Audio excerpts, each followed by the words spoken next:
All right. Now, I'm not going to have the YouTube up to review comments very easily because we're going to use the YouTube today to take a look at some things that I really liked in the event. But before we go into that, a couple of housekeeping duties.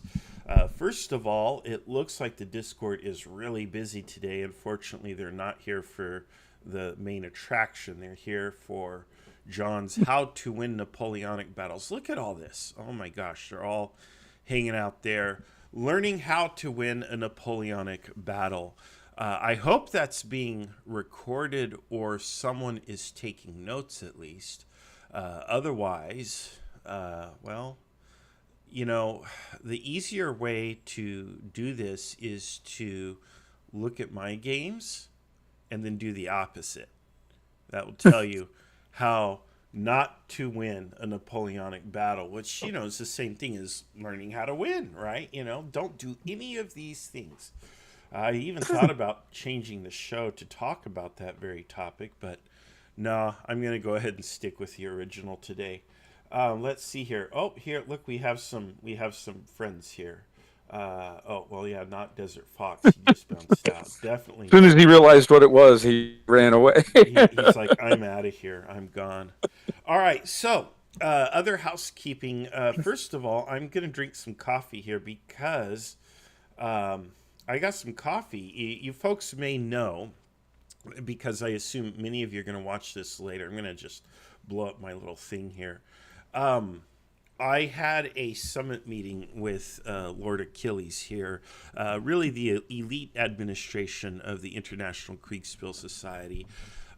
We spent all of our budget, meaning your money, on drinks and prime rib. Oh my gosh, that was the best prime rib. We put that ketchup on it, and oh my goodness, it was just delicious. You just the trick to the perfect prime rib is you have it cooked well done and then you put ketchup on it. Oh, it's delectable. You get a good ketchup like the Heinz. Or what's the is there like a Costco brand? What is that? I don't know. But anyway, yeah, it's just the Generic best thing. ketchup. Yeah, generic catsup. Remember catsup? The little Yes. packets that said catsup because yeah, there you go. We did that, but actually, my good friend Achilles here brought me a little treat. He brought me this, and this is exactly what it looks like. You may not remember eating peanuts, but there you go. They're not actually peanuts; they're coffee beans. And what we have here is Kopi Luwak. It's civet coffee, and it's coffee that the beans are eaten by a cat-like creature called a civet, and this little cat-like creature then processes the beans using a special proprietary methodology, which we're not going to go into because that's secret. And then it poops them out. It poops them out. And at some point in history, some dude was like, I could collect all these coffee beans myself and grind them and brew coffee and drink it, or I could let this little creature collect all the coffee beans for me and just pick up the poop, grind that, and drink that. And yeah, I don't know. I don't make the rules, but that's what that dude decided to do. And it is now the world's most expensive coffee. So I want to thank you, Mr. Achilles, for bringing me the world's most expensive coffee. And I have it here in my cup, and you cannot really see. Oh, you can kind of see there. I didn't fill my cup up to the brim. I had to save room for the Mr. Coffee powdered creamer that I add to it, and all of the sugar, and then the vanilla, and the different flavorings I put in, just like 4 or 5 pumps, because I don't want it to overwhelm the taste of the actual coffee this time. So here we are. I'm going to take my first drink of this stuff. I'm tasting it black. So we're going to see what it tastes like here. Oh boy, that tastes just like what it is. No, I'm kidding. Um, wow, it's actually crazy smooth. There's very little bitterness, if any. Very little, which is unusual because when I drink coffee black, it's usually pretty bitter to me. So this is really good. Mm, I like it. Yeah, I think I need to get me a little farm of these things going. There we go, man. Mm-mm.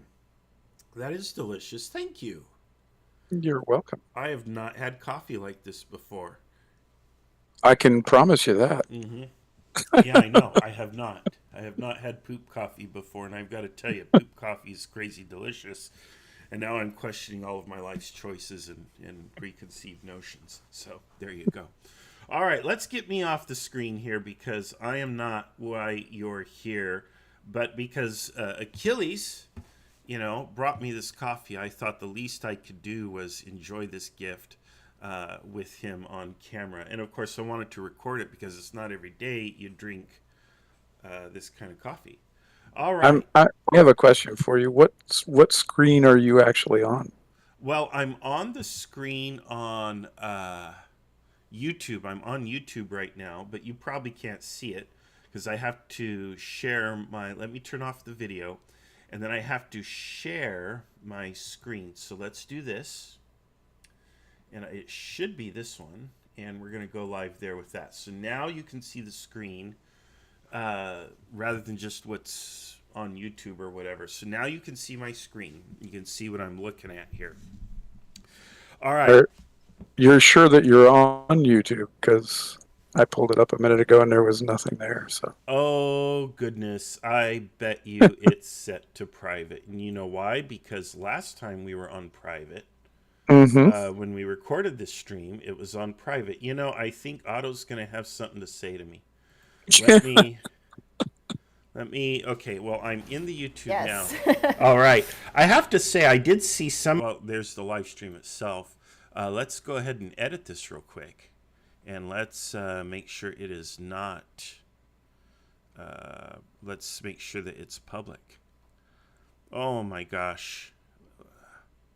Playlists, visibility unlisted. Now we're going to make it public, done, and save. And now anyone should be able to view it on online. Okay, so I think if you go to the YouTube now, you'll find it. But what's good here is we've got it all recorded, and now you can see my YouTube. So, all right, here we go. Yep, there you are. All right, and is the YouTube working? Yes. All right, sweet. Okay, good to know. Okay. It is now. Oh, John wrapped up. John wrapped up his thing just in time for me to provide the lessons of how not to win a Napoleonic battle. There you go. Let me tell you. All right. Okay, let's get started. I'm going to minimize this and pull that up. All right. We had a game a week ago yesterday. It was on Saturday, and it was with the Women's Wargaming Network, and they are, I believe they're affiliated with Georgetown University, and it's a group of women who are professors or academians, professional war gamers. And they really do work as professional war gamers. They work with the military, the Pentagon, contracts with them. I think they may work with some universities and other think tanks and so on. But again, these women know their stuff. Okay, they are professional war gamers. They have the job that we all play at, and they know exactly what they are doing. And I was really excited and really privileged to be able to announce the game because it was an opportunity for me to watch and to learn from all of the things that they did. And I learned some really cool lessons. And what was really fun is, again, Achilles, who is up here with me, was in the game. I was able to rope him in at the last minute and get him on board. And not only that, we were also able to spend a big part of the last week while we were running around Santa Cruz together discussing the game and other lessons and things that we had learned from it.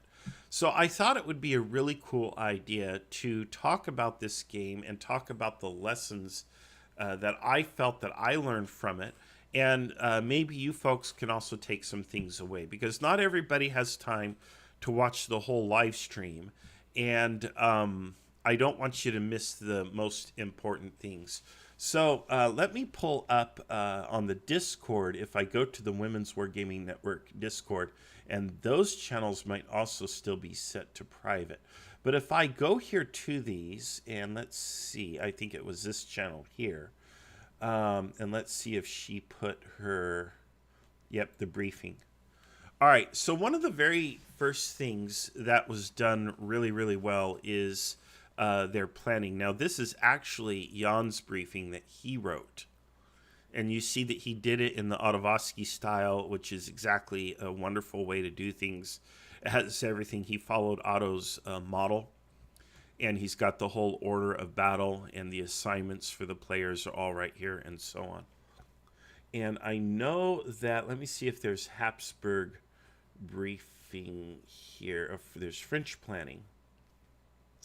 And because I know that she had a really cool planning document posted somewhere, and I don't see Habsburg planning. Oh, there it is. And let me see now. Let me see if I can find her link. There it is. All right, she has it on Google Docs. Now, check this out. This is what she came up with. On Google Docs, she prepared an entire briefing for her team, including a literal inset of the area. And then, of course, she's got all of these other things going on here. She's got key positions marked. She's got on here, I'm trying to see if I can move this element so we can see it, because it's tucked in behind. There we are. But, you know, here's what you need to know. You know, here's what's going on, and here are the key objectives that we need to be paying attention to, and these are all underlined. She also took and put in red the commanders' names so that each commander, each player, their attention is drawn to it, and they know, hey, I have to read this paragraph. I have to pay attention to what's underlined here, and I have to do these things. And then, of course, she put some key things here from the rules so that people know what we're dealing with, and so on. Then, of course, there was this really cool thing, which she showed us in the YouTube, which is... they start here, they move here, and in this case, we're talking about the cavalry's to scout here, then they're to scout here, and the other columns of the force are to move into these different positions. But basically, there's like an order in which she wanted everyone and everything to move, and they were to do so to the best of their ability. And of course, as we know from the actual battle, this beautiful, exquisite plan went off the rails right about here, around Objective 1. But at least, you know, everybody on the team had this coherent briefing. It was written up with pictures drawn that tells you this is what we're doing here, and then we're going to do this, and then we're going to do this, and so on. And what's really cool about that is if your commander-in-chief is out of communication with you, you at least know what you're supposed to be doing, and you should at least be sending back reports each time you get to one of these objectives. Here's what's going on. And that's the best you can sometimes do. Now, when we do games like Open Saturday, it's really hard to get something put together like this. But if you're given planning time before the battle, this is what you should be doing. You open the module, you put together a screenshot, whatever, you share your screen with your teammates, and you start drawing on that map. That way each player knows, and whatever your commander draws on the map, if you're a subordinate, don't just sit there passively like, what do I do now? No, you need to, well, we don't need to add a new slide here. You need to pay attention and screenshot what you have. Now, I've got to tell you that any Napoleonic era commander, heck, any commander up to almost the modern day, would probably give their child as a sacrifice just to have the ability to screen cap the map, you know? And of course they couldn't. They had to memorize these things. They were lucky if they had maps at all. And if they did have maps, they were lucky if the maps are anywhere approaching this level of quality. So I want to tell you, you folks are spoiled as players. You are absolutely spoiled by modern technology and modern convenience. and the fact that you don't have to memorize things all the time because you can look them up. But please do not take this stuff for granted. Screen cap the plan and keep it somewhere so that you can refer back to it. Use the tools that the good Lord invented for you to play Kriegsspiel with. That or Microsoft or whoever it was. But all right. Here's the order of battle, and of course, this is something Jan would have sent her, but again, everything is laid out. Anyway, the first thing that they did really, really well was just they had this really good planning. Excellent planning. There was a plan. They knew what they were doing. They knew what their objectives were. Every player knew what they were going to do first, second, and third. 1, 2, 3. Now, of course, the plans go off the rails. So what do you do when plans go off the rails? All right, so let's take a look now at what they did when plans go off the rails. Let's take a look at dispatches. Communication is key. And one of the things that we have talked about in Kriegsspiel is doing written orders and getting people to write better and better dispatches.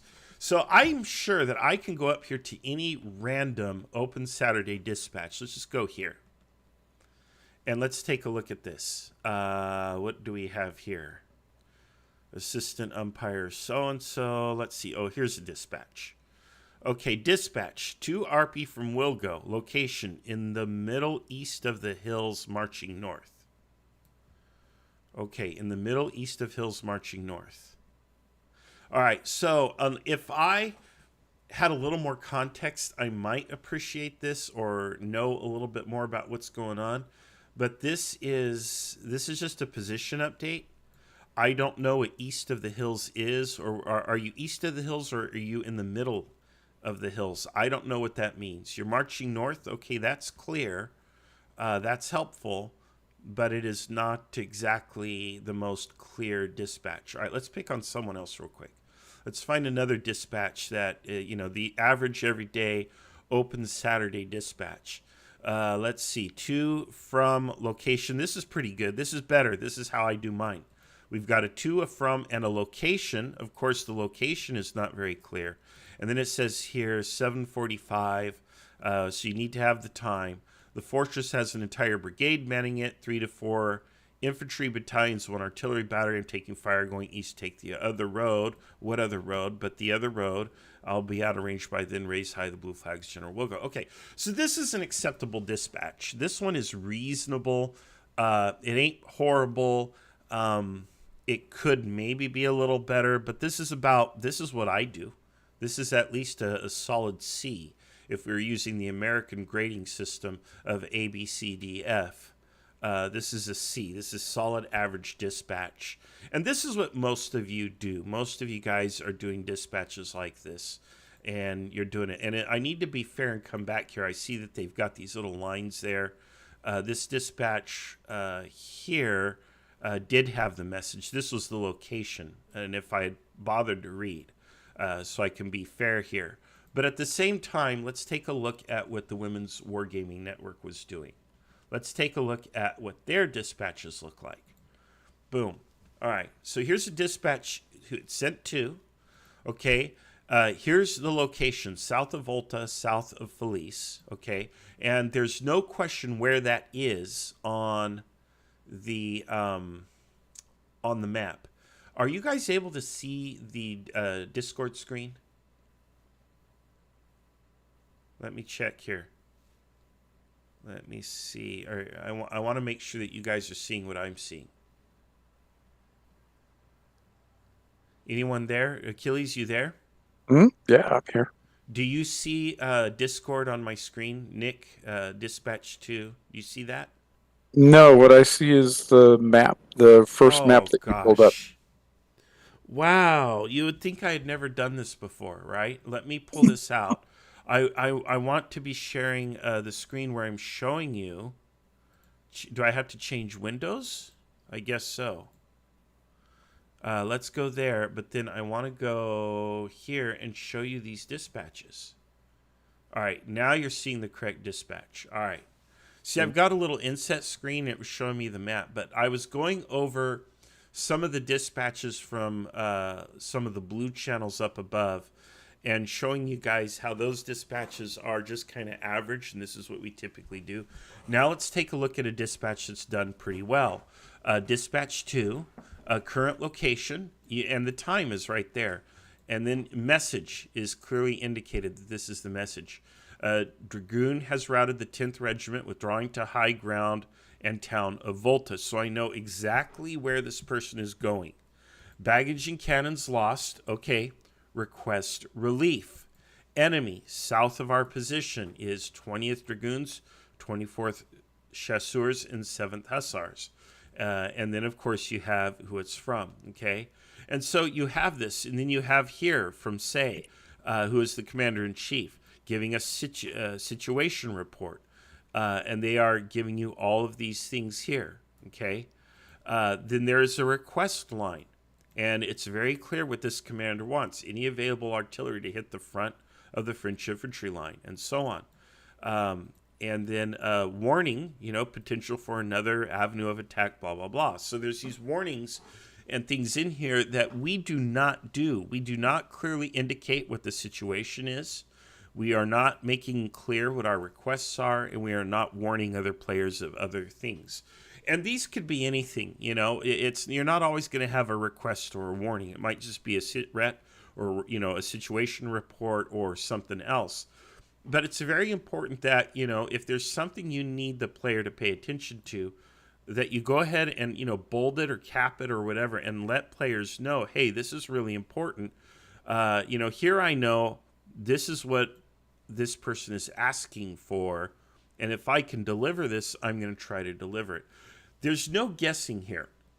It's very clear what they want you to do, and I think that's what you need to do. That's one of how you should do your things. Here, another one. Here is a circular. All Habsburg commanders, 0700 sit rep, and she's bulleted everything out. So now nothing runs together. I like this bulleted approach because, each one of these is a separate thing, and it's very clear. Orders. Okay, I want you to do this. I want you to do this. She even specifies who is to do what. Matt's going to do one thing. Kayla's going to do another thing. The artillery will do another thing, and so on. And that's how to do it.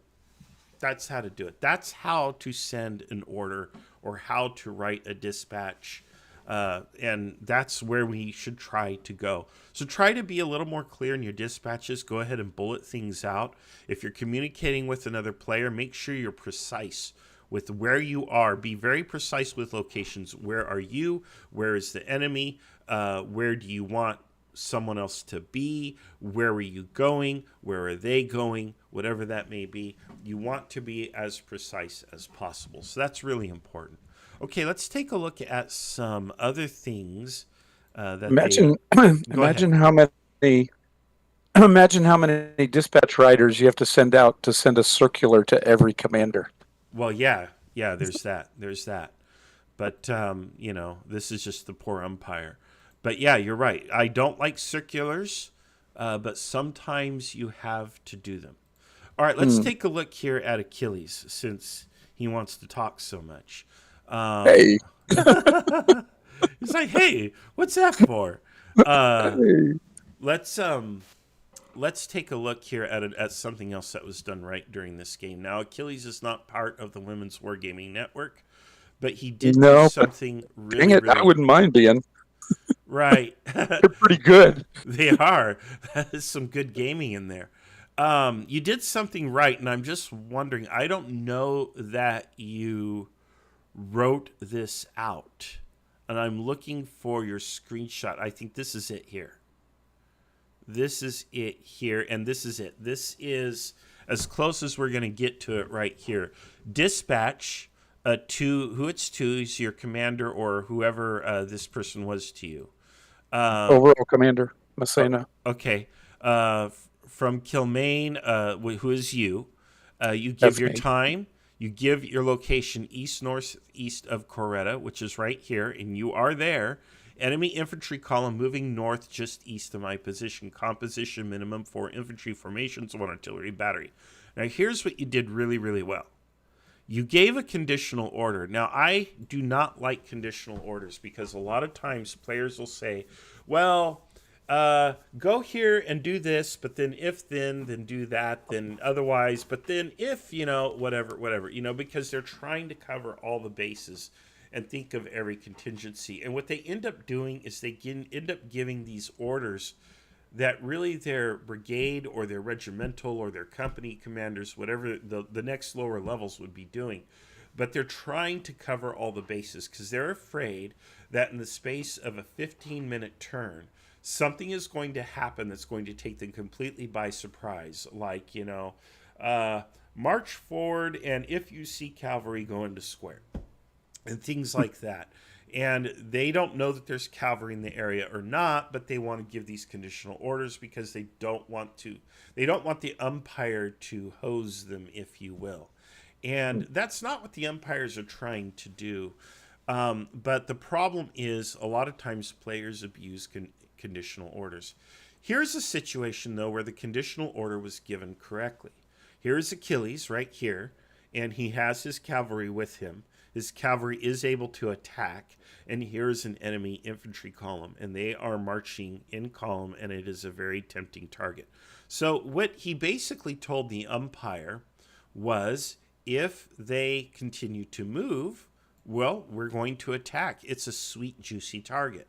On the other hand, if they halt and go into square, obviously, we won't attack. Now, he gives this conditional order because he really has no choice. But it is a very short and precise conditional order. It's this or that. And it gives the umpire something reasonable to do, a reasonable reaction depending on what the enemy does and how the enemy reacts. And in this case, the enemy did not go into square, and yes, Achilles did attack. Achilles, did you want to enlighten us any further on this? No, it was just a simple black and white. If they continue to move, we charge. If they stop moving, then we don't. Exactly. It was that simple. Yeah, and that was great. I really think that was a great way to give that order and to handle that situation. Again, it was a very, like you said, black and white, one thing or the other, and that was it. All right, let's take a look at one other thing they did really, really well. And I think it's in this channel, Kayla's channel. And, yep, here it is. Here's a screenshot of it. All right, so here is Kayla's forces online. Here is a battery that belongs to the battery commander. This battery, she wanted it to support her actions.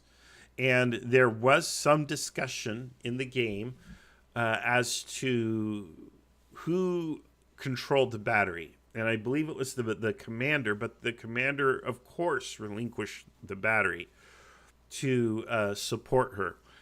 She was of the mistaken idea that these artillery could fire over the heads of her troops. It could not, so she ended up having to, I think, send it up here so that it could support the action. She thought they were howitzers. They were not.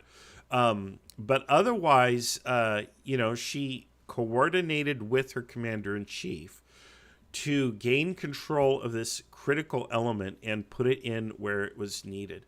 But that there isn't so much the big thing. The big thing here is right here. What is this? Do you know what these are?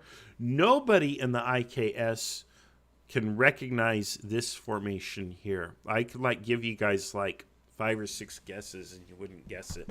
But just so you know, this is what reserves look like. Yep, these are reserves. Now, I know that everybody thinks reserves are mythical, like the Loch Ness Monster and Bigfoot and fairies and whatever.